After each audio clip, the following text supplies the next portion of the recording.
Hello नमस्कार, कैसे हो आप सब। तो हम राजस्थान की राज व्यवस्था में विधानसभा टॉपिक पढ़ रहे थे और विधानसभा टॉपिक हमारा मोस्टली ख़त्म हो चुका है। अब हम इसके अंतिम पड़ाव पर है और अंत में हम राजस्थान विधानसभा में जो कुछ समितियां हैं उनके बारे में पढ़ेंगे कि राजस्थान विधानसभा में कुछ समितियां बनाई जाती है तो उनके वो कौन कौन सी समितियां हैं, हम उनको एक बार देख लेते हैं। तो राजस्थान विधानसभा की समितियां, राजस्थान विधानमंडल की प्रक्रिया और कार्य संचालन नियम 1956 के तहत राजस्थान विधानसभा में कुल 25 समितियां गठित की गई हैं। ठीक है, तो राजस्थान विधानसभा में कुल कितनी समितियां गठित की जाती हैं? 25 समितियां गठित की जाती है। किसके तहत? राजस्थान विधानमंडल की प्रक्रिया और कार्य संचालन नियम 1956 के तहत कितनी समितियां? 25 समितियां गठित की जाती है। ठीक है, 25 समितियां गठित की जाती हैं टोटल। ठीक है, और 26वीं कमेटी श्री कन्हैयालाल की अध्यक्षता में राजस्थान भूजल संरक्षण और प्रबंधन प्राधिकरण विधेयक 2024 पर चयन समिति का गठन किया गया है। ठीक है, ये 26वीं कमेटी है। कौन सी? राजस्थान भूजल संरक्षण और प्रबंधन प्राधिकरण विधेयक 2024। ठीक है, और इसकी अध्यक्षता किसने की थी?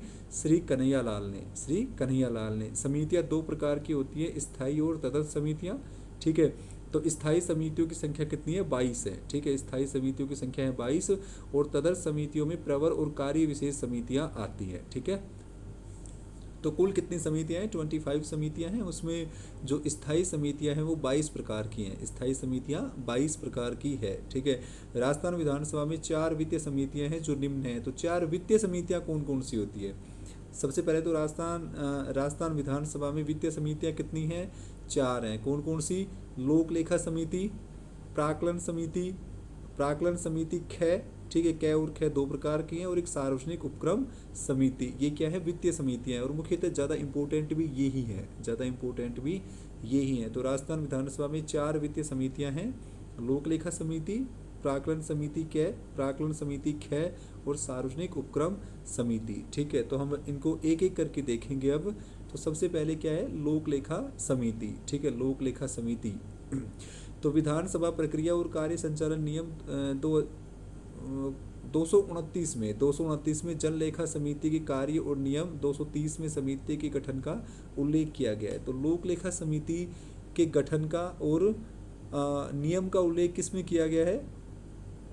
विधानसभा प्रक्रिया और कार्य संचालन नियम 229 में तो इसके कार्य का और नियम 230 में इसके गठन का उल्लेख किया गया है। ठीक है, समिति में 15 से अधिक सदस्य नहीं होते और यह एक स्थायी समिति है। तो लोक लेखा समिति एक तो स्थायी समिति होती है और इसमें सदस्य कितने होते हैं?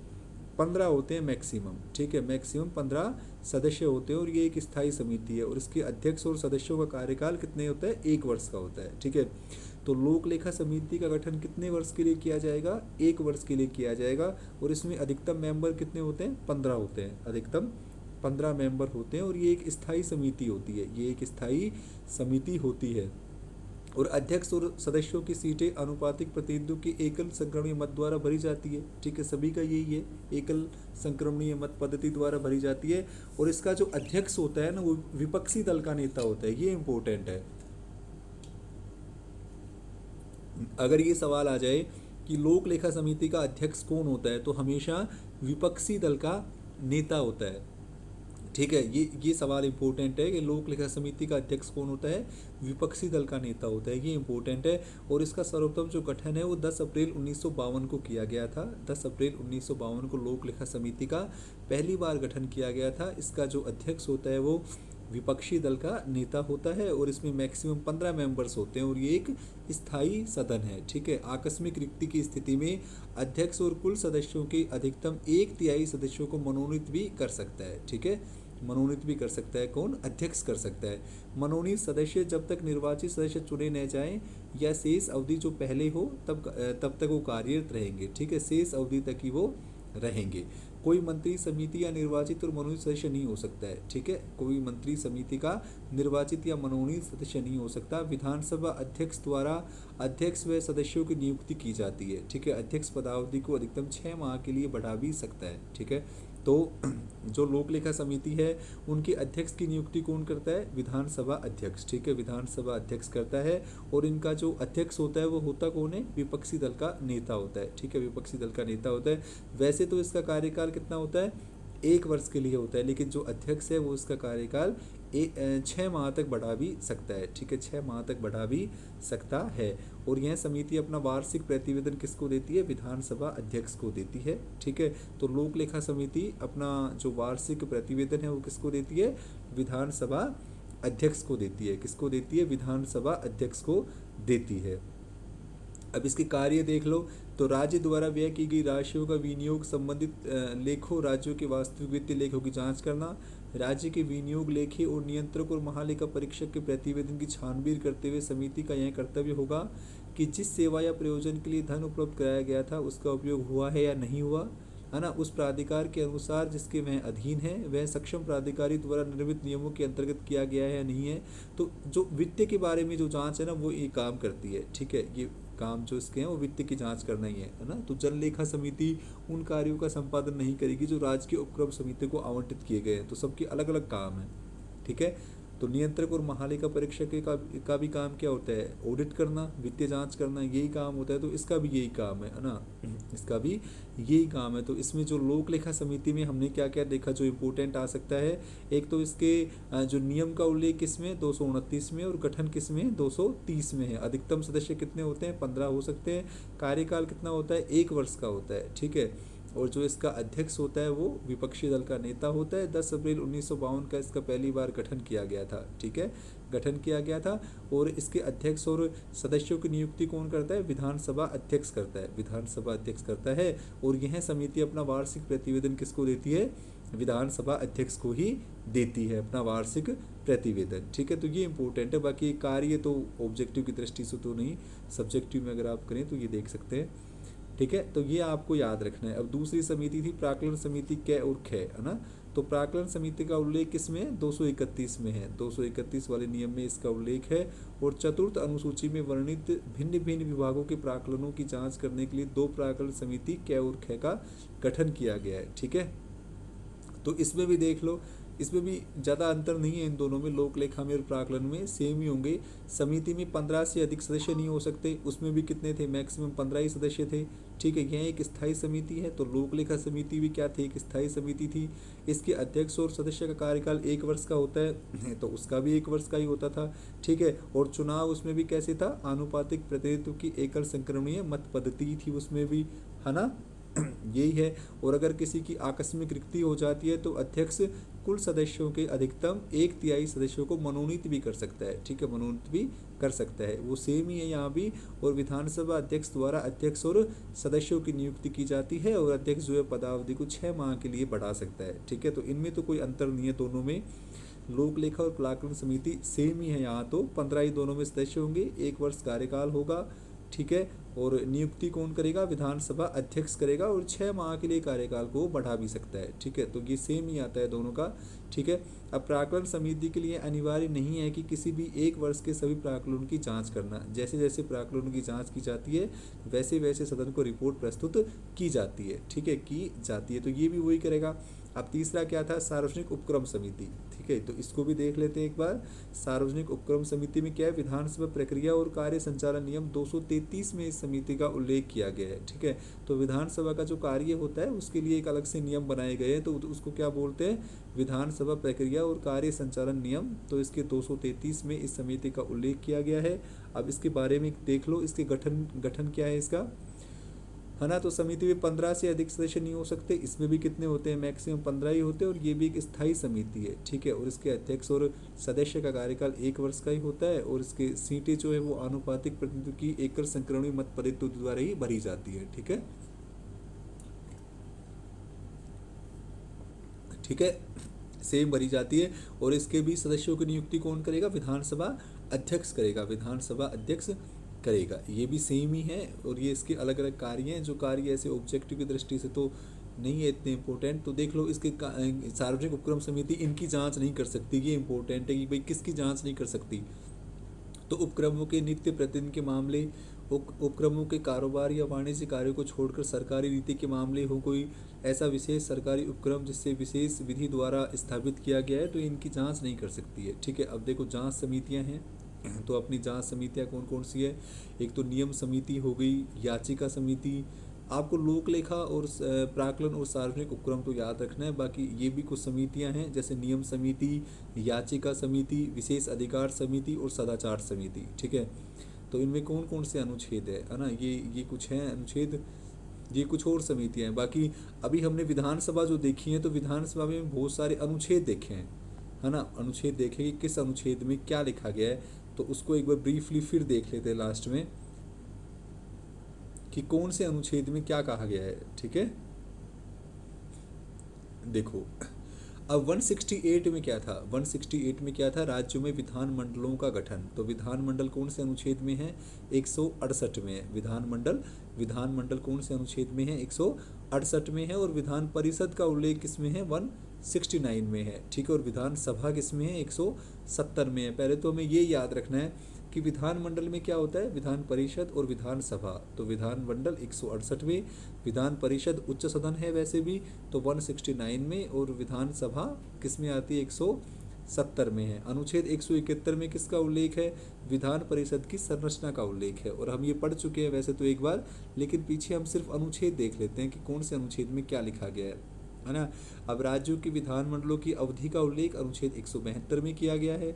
ठीक है, अनुच्छेद 172 में। राज्य के विधानमंडल की सदस्यता के लिए योग्यता 173 में है। ठीक है, राज्य के विधानमंडल के सत्र, सत्रावसान और विघटन का उल्लेख अनुच्छेद 174 में है। ठीक है, और सदन या सदनों के अभिभाषण का और उनको संदेश भेजने का जो राज्यपाल का अधिकार है, वो अनुच्छेद 175 में है। ये आपको याद रखना है कि राज्यपाल का विशेष अभिभाषण किस में है, अनुच्छेद 176 में है। राज्यपाल का विशेष अभिभाषण किस में है, अनुच्छेद 176 में है। ठीक है, अनुच्छेद 176 में है। अब सदनों के बारे में मंत्रियों और महाधिवक्ता के अधिकार और राज्य के विधानमंडल के अधिकारी किसमें है, अनुच्छेद 177 में है। और विधानसभा का अध्यक्ष और उपाध्यक्ष 178 में है। ठीक है, विधानसभा का अध्यक्ष और उपाध्यक्ष किसमें है, अनुच्छेद 178 में है। अनुच्छेद 179 में अध्यक्ष और उपाध्यक्ष का पद रिक्त होना, पदत्याग और पद से हटाया जाना किसमें है, अनुच्छेद 179 में है। और 180 में क्या है, अध्यक्ष के पद के कर्तव्यों का पालन करने तथा अध्यक्ष के रूप में कार्य करने की उपाध्यक्ष या अन्य व्यक्ति की शक्ति। ठीक है, तो जब अध्यक्ष नहीं है तो उसके कार्यों और कर्तव्यों का पालन करने की शक्ति उपाध्यक्ष की अनुच्छेद 180 में है। ठीक है, अनुच्छेद 180 में है। और जब अध्यक्ष या उपाध्यक्ष को पद से हटाने के लिए कोई संकल्प विचाराधीन है तो उसका पीठासीन नहीं होना, ये अनुच्छेद 181 में है। ठीक है, अनुच्छेद 181 में हमने पढ़ा था कि अगर विधानसभा का अध्यक्ष और उपाध्यक्ष को पद से हटाने का संकल्प प्रस्तावित है तो वो विधानसभा की समितियों में जो मीटिंग्स हैं उनमें बैठ सकता है, वोट दे सकता है, लेकिन अपना कोई जो है वो जो उसका निर्णायक मत है ना, वो नहीं देगा। ठीक है, जो निर्णायक मत है वो नहीं देगा। 182 में विधान परिषद का सभापति या उपसभापति किसमें, अनुच्छेद 182 में है। तो विधान परिषद का सभापति और उपसभापति का उल्लेख 182 में है। सभापति और उपसभापति का पद रिक्त होना, पदत्याग और पद से हटाया जाना अनुच्छेद 183 में है। अनुच्छेद 183 में है। और 184 में क्या है, सभापति के पद के कर्तव्यों का पालन करने या सभापति के रूप में काम करने की उपसभापति या अन्य व्यक्ति की शक्ति। ठीक है, तो ये अनुच्छेद 184 में है। ठीक है, सभापति के पद के कर्तव्यों का पालन करने या सभापति के रूप में काम करने की उपसभापति या अन्य व्यक्ति की शक्ति 184 में है। जब सभापति या उपसभापति को पद से हटाने का कोई संकल्प विचाराधीन है तो वो पीठासीन नहीं होगा। ठीक है, वो विधानसभा वाली बात है ये भी, लेकिन निर्णायक मत नहीं, पीठासीन भी नहीं होगा इसलिए निर्णायक मत नहीं देगा ना, 185 में ये बात। और अनुच्छेद 186 में क्या है, अध्यक्ष और उपाध्यक्ष तथा सभापति और उपसभापति के वेतन और भत्ते किसमें, अनुच्छेद 186 में है। राज्य के विधानमंडल का सचिवालय 187 में है। ठीक है, अब कार्य संचालन तो 188 में सदस्यों द्वारा शपथ या प्रतिज्ञान का उल्लेख अनुच्छेद 188 में है। सदनों में मतदान रिक्तियां की होते हुए भी सदनों की कार्य करने की शक्ति और गणपूर्ति अनुच्छेद 189 में है। स्थानों का रिक्त होना अनुच्छेद 190 में है। और सदस्यों की निर्भरताएं 191 में है। सदस्यों की निर्भरताओं से संबंधित प्रश्नों का निश्चय अनुच्छेद 192 में है। अनुच्छेद 192 है। और 193 में क्या है, अनुच्छेद 188 के अधीन शपथ लेने या प्रतिज्ञान करने से पहले या योग्य न होते या निर्हृदित की जाने पर बैठने और मत देने की शास्ति पेरेंटी किसमें, अनुच्छेद 193 में है। ठीक है, अब राज्य के विधानमंडलों और उनके सदस्यों और समितियों की शक्तियाँ, ये उल्लेख देख लो। और ये शक्तियों का उल्लेख किसमें है भाई, विशेषाधिकार, है ना। तो विशेष अधिकार क्या है, विधानमंडलों के सदनों की तथा उनके सदस्यों और समितियों की शक्तियाँ, विशेष अधिकार आदि अनुच्छेद 194 में है और सदस्यों के वेतन भत्ते 195 में है। ठीक है। अब विधेयकों के पूरे स्थापन और पारित किए जाने के संबंध में उपबंध अनुच्छेद 196 में है। धन विधेयकों से भिन्न विधेयकों के बारे में विधान परिषद की शक्तियों पर निर्बंधन 197 में है। 198 में धन विधेयकों के संबंध में विशेष प्रक्रिया और धन विधेयक की परिभाषा 199 में है। ठीक है। 200 में है विधेयकों पर अनुमति और 201 है विचार के लिए आरक्षित विधेयक, मतलब राज्यपाल जो राष्ट्रपति के विचार के लिए आरक्षित रखता है किसी विधेयक को, उसका उल्लेख किसमें, अनुच्छेद 201 में है, अनुच्छेद 201 में है। ठीक। और बजट का उल्लेख वार्षिक वित्तीय विवरण किसमें, 202 में है। ठीक है, 202 में। ये इंपॉर्टेंट है, ये एक बार आप ध्यान से देख लेना कि वार्षिक वित्तीय विवरण किसमें, अनुच्छेद 202 में है। और विधानमंडल के प्राक्कलनों के संबंध में प्रक्रिया 203 में है। विनियोग विधेयक का उल्लेख अनुच्छेद 204 में है। और 205 में क्या है, अनुपूरक अतिरिक्त या अधिक अनुदान किसमें, 205 में है। लेखानुदान, प्रत्यानुदान और अपवाद अनुदान किसमें, अनुच्छेद 206 में है। वित्तीय विधेयकों के बारे में विशेष उपबंध 207 में है। और प्रक्रिया के नियम किसमें है, 208 में है। ठीक है। और विधानमंडल के प्रयोग की जाने वाली भाषा का उल्लेख किसमें, अनुच्छेद 210 में है ना। तो विधानमंडल में प्रयोग की जाने वाली भाषा की हिंदी होगी, इंग्लिश होगी, अपनी स्थानीय भाषा में होगा, तो ये अनुच्छेद 210 में इसका उल्लेख किया गया है। ठीक है, अनुच्छेद 210 में इसका उल्लेख किया गया है। ठीक है। अब साधारणतया प्रक्रिया, तो 211 में क्या है, विधानमंडल में चर्चा पर निर्बंधन। 212 में है न्यायालयों का विधान और न्यायालयों द्वारा विधान। ठीक है। तो ये उल्लेख हैं, ये अनुच्छेद हैं विधानसभा के। ठीक है। इनको हमने क्लास में तो ब्रीफली पढ़ लिया था, बाकी बाद में एक बार क्रिप्स है कि भाई कौन कौन से क्या है। ठीक है, कौन कौन से अनुच्छेद में क्या क्या लिखा गया है। तो आज हमारा राजस्थान विधानसभा का टॉपिक कंप्लीट होता है। उम्मीद करता हूँ आपको समझ में आया होगा। ठीक है, कल हम मिलते हैं एक नेक्स्ट टॉपिक के साथ। जय हिंद, जय भारत।